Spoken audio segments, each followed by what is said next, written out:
So ada beberapa kisah seram lagi yang saya akan kongsikan sebentar saja lagi. Terima kasih kepada Kenny Len, rakan-rakan yang lanjut bang. Salut. Yes. Cerita lagi bosku. Zaful. Okey, kita ke kisah seram yang seterusnya. Ini dikongsi baru saja tadi. Semasa saya lepas tarawih tadi, saya pergi satu supermarket. Dan orang kenal saya lah. Dia cakap, bang, dia cakap, bang, saya kenal abang. Abang Ali bosku kan? Ya betul-betul. Bang, saya ada ingin kongsi satu cerita. Orang di supermarket ni lah yang cerita. Cerita apa tu bilangnya? Saya cerita sajalah. Dia cakap kan, bang macam Suib. Memang ramai orang cakap, anda orang yang ke-100 berkata sedemikian. Okay, so cerita ini dikongsikan oleh saudara Leng, bukan nama sebenar. Supermarket ni dia bukan macam pasar raya. Supermarket ni dia satu kedai lot. Dia macam kedai runcit yang level up lagi lah. So supermarket ni dia ada dua tingkat. So di bawah dia tempat barang makanan, dan di atas tempat barang-barang macam selipar, baldi, barang elektrik, begitulah ya. Dijadikan cerita, setiap pagi mereka akan kemas barang, susun barang, stok baru, apa semua, lap lantai, mop lantai. So akan diberi tugasan lah. Dijadikan cerita ada 2 orang rakan Sileng ni, iaitu si Burhan. Si Burhan ditugaskan untuk mengemas barang di tingkat atas. Manakala satu lagi kawannya, si Asri, dia bertugas untuk susun barang di bahagian bawah. So si Burhan ni pergi ke tingkat atas untuk susun barang. Ketika dia susun barang, dia nampak rakannya tu si Asri pun disusun barang di atas. Jadi dia tegur lah, Pok, dia cakap, bos, sepatutnya kau bertugas di bawah susun barang, bukan di atas. Kita kan sudah agi-agikan tugas. Kenapa kau di atasnya, Sri? Di bawah lah kau. Tapi yang peliknya rakannya tu tidak respon. Dia hanya diam. Jadi peliklah si Burhan ni. Dia tanya, Asri, dia cakap, tugasmu di bawah, bukan di atas. Di atas ni tugasku. Kalau kau buat di atas ni sama-sama kita, siapa yang mau buat di bawah? Tapi rakannya si Asri itu hanya mendiamkan diri. Jadi dia marah lah, kau ni bad mood kah? Bilangnya, janganlah begini kan. Biasa kalau siapa yang kerja di supermarket, tahulah macam mana tugasan tu kan dibagi. Rakannya si Asri itu tidak berganjak, hanya macam muka masam saja kan, muka masam. Ya, jadi apalagi si Burhan ni bertolak ansur lah. Dia cakap, di bawah lah. Aku bilang, kau kemas lah di atas. Kalau kau mau di atas, dia cakap kan, biarlah aku di bawah. Dia cakap begitu. So dia pun turun ke bawah, ya, untuk kemas barang di bagian bawah. Dia biarkanlah si Asri itu mau dikemas barang di atas. Dan bila dia turun ke bawah, guys, rakan dia si Asri itu tengah susun barang di bawah. Dia cakap, Asri, bukan kau yang di atas tadi? Si Asri itu cakap, mana ada? Dari tadi aku di sini susun, kau kan di atas. Dia cakap, dia cakap, matilah begini, dia cakapkan. Jadi siapa yang aku nampak di tingkat atas tadi? Aku nampak kau yang susun barang. Si Asri ni pun bilang, kau jangan pandai-pandai buat cerita seram pula di sini. Ya, jangan mengarut pula, ya. Aku di sini susun barang bagus-bagus. Dia cakap, betul, dia cakap. Aku nampak kau, tapi kau tidak layan aku. Kau hanya macam sombong je. Dia cakap, janganlah kau, kalau orang tahu lah ya. Janganlah kau membuyuk di sini. Membuyuk maksudnya menipu lah. Kalau kau nak percaya, jom kita naik atas sama-sama. Jadi mereka mau naik atas, mau tengok betul-betul, betulkah ada kembarnya. Kemudian dorang bawa lah kawan dorang ni, sileng sekali, naik ke atas, ke tingkat atas. Dan guys, bila mereka sampai ke atas, memang sudah tidak ada. Dan macam, tidak ada pun, tiada apa-apa pun. Tapi dalam keadaan takut, mereka macam berapat-rapat lah. Betul tadi dia cakap, aku nampak kau, dirimu di sini Luna. Prap, tiba-tiba barang berjatuhan guys. Lari terus lintang pukang. Dorang pergi panggil supervisornya, bagi tahu yang ada gangguan di supermarket tersebut. Dan selepas tu si Burhan demam. Jadi siapakah jelmaan yang si Burhan nampak? Adakah itu yang dipanggilkan sebagai hantu raya ataupun hantu puasa? So guys, itulah dia kisah seram kita yang keduanya. Terima kasih guys yang join malam ini.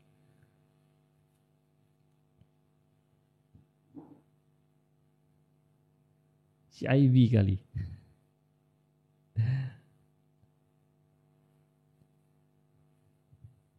Terima kasih guys, terima kasih yang join live malam ni. Terima kasih Rosnya. Terima kasih kepada DNZ. Terima kasih giftnya. So guys, kita ke kisah seram yang satu lagi lah guys, kisah seram. Ken, terima kasih Ken. Bang, cerita lagi bang. Oh, rancak kamu minta cerita malam-malam begini ya. Salam Ramadan kepada semua. Ramadan yang ke-7 kan guys. Bang, aku suka kau dengar kau cerita. Terima kasih. Ramai juga malam ni, itulah 50-47. Ramai ya yang belum tidur. Jam 1 sudah nih.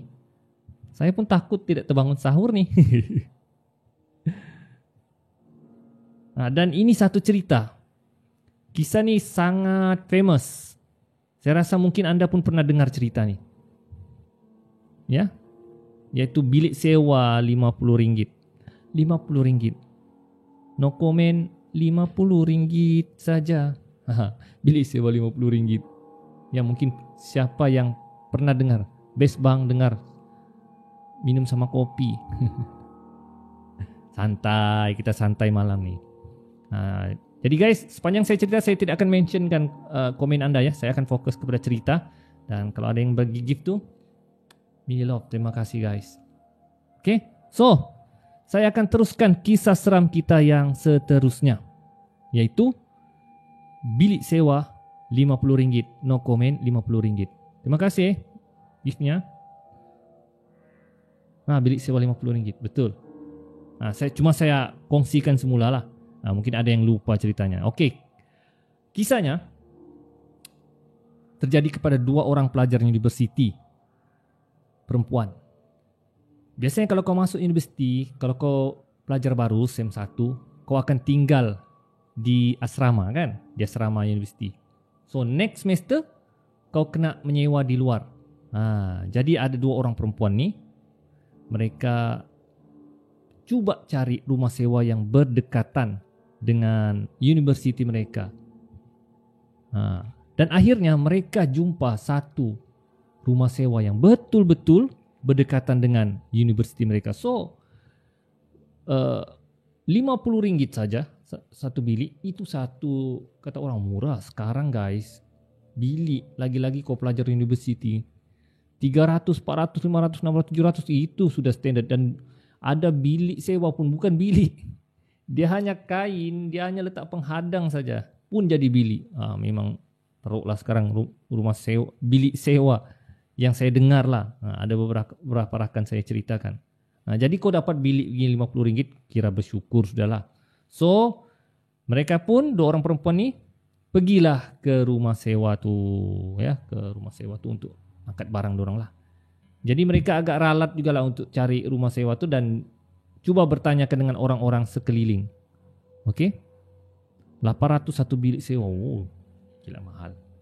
Jadi orang tanya lah, ada makcik satu goreng pisang goreng. Dia tengah menjual pisang goreng lah. Dia tanya, "Makcik, tahu kau makcik di mana rumah ni?" "Oh, kenapa kamu pergi rumah ni?" "Kami mau sewa makcik." "Wih, astagfirullahalazim, biar betul kamu mau sewa rumah ni." Terkejut lah, "Kenapa makcik?" "Enggak lah. Makcik bagi tahu, hati-hatilah kalau pergi rumah sewa situ." Diorang sudah tidak sedap hati. Kenapa pula orang cakap begini ni kan? Dia orang sudah macam yang, lain macam rumah ni kan, tiba-tiba pula ada pula orang cakap hati-hati. Kau pun lain sudah kan, lain perasaanmu bila orang sudah cakap begitu kan, orang sekeliling. Tapi orang takut ialah orang prank ke apakah. So mereka teruskan. Dan akhirnya mereka jumpa rumah sewa tu. Dan sampai rumah sewa tu, ada sudah tuan rumah tu sudah menunggu di rumah tu. Perempuan lah. Cik Bunga, ingat silap namanya. Ya, dia sudah tunggu depan rumah. Jadi orang perkenalkan dirilah yang kami akan menyewa sewa bilik. Kemudian tuan rumah tu cerita. Dia cakap di rumah ni ada 3 bilik. Dia cakap, so kau bilik 1, kau bilik 3. Dan di rumah ni dia cakap kalau kamu sewa bilik ni ada pantang larangnya. Wah, dia cakap. Apa tu kak? Dia cakap kan pantang larangnya. Kena bayar bil elektrik ke apakah kan? Tidak, cakap. Kakak tu cakap. Tidak. Ya, ada 4 syarat. Pertama, dia cakap, syarat yang pertama. Jangan masuk bilik nombor 2. Diorang pun berpandangan. Apa hal pula syaratnya, pelik pula syaratnya ni. Syarat yang kedua, dia cakap. Jangan pergi dapur ketika aku memasak. Kakak tu masak. Woi, pelik juga ni dia cakap kan. Sudah mulai tidak sedap hati doang. Yang ketiga, dia cakap kan. Yang ketiga, malam Jumaat jangan keluar bilik. Apa hal pula ni kan? Dan yang keempat, jangan tegur suami aku. Kalau 4 syarat ni kamu boleh ikut, boleh tinggal. Jadi diorang pun tak ada pilihan sudah. Itulah bilik sewa yang paling murah. Antam sajalah, orang cakap kan, antam sajalah, tinggal dulu. Ya, apa-apa terjadi belakang cerita. Yang penting tinggal dahulu. Jadi mereka tinggallah seperti biasa, macam di harian, pergi tinggal, kemudian pergi universiti, balik kuliah. Sampailah satu hari malam Jumaat. Seperti yang dikatakan, kalau malam Jumaat tak boleh keluar bilik, itu syaratnya. Tapi salah seorang penyewa ni, perempuan ni, dia mau terkencing, tandas di luar. Jadi tidak akan kau kencing dalam bilik kan. Jadi dia nak tahan. Dia cakap kan, macam mana aku langgar ke syarat kedua, syarat keluar bilik ni, dia cakap kan. Jadi dia tak peduli, lantak lah dia cakap kan. Ya, pedulilah situ dia cakap. Larang pun larang. Dia keluar saja dari bilik itu dan terus menuju ke tandas kencing. Mana dia tahan? Dia tidak akan kencing di bilik. Jadi selepas dia kencing, dia keluar. Dan bila dia keluar dari tandas tu, dia nampak tuan rumah tu tengah mengangkang. Kangkang. Dia tengah buat nasi kangkang. Tahu nasi kangkang guys? Dia tengah kangkang di periuk nasi. Terkejut dia nampak lah. Astagfirullahalazim kan. Kak, apa kakak buat ni? Kakak tu terkejut lah sebab diorang sudah langgar pantang. Ya, dia terkejut lah apa yang kakak tu buat. Ya, dia nampak menitik-nitik masuk ke nasi, periuk nasi itu. Jadi apalagi budak perempuan ni larilah terus menuju ke bilik. Ya, dan kakak tu, tuan rumah tu kejar budak perempuan tu. Dan dia lari ke bilik kawannya. Nasib baik bilik kawannya tu tidak berkunci dan mereka tutup pintu. Dan kawan, kenapa kau? Kenapa kau ni? Apa hal kau ni? Kemudian kawan itu ceritakan yang bagi tahu tuan rumah sebenarnya ahli sihir. Dia cakap yang kakak tuan rumah kita ni tengah buat nasi kangkang. Ya. Dorang takutlah. Rupanya baru orang tahu, patutlah dia kakak tu cakap jangan ganggu suaminya. Rupanya suaminya tu yang jadi mangsa sihirnya. Jadi kakak tu suruh buka, tok tok tok, buka pintu. Dengar. Buka pintu cepat, dengar. Kami tidak mau, kami mau lari dari rumah ni. Orang bagi tahu sudah walau orang mau lari dari rumah ni. Dorang sudah takut, ya. Dorang baca doa dorang pun tunggang langgang sudah. Tuan rumah tu sudah tahu yang dia mau mengenakan sihir dengan suami dia. Tap. Dia ketuk pintu, dorang tidak mau keluar. Ya, dorang menangis sudah.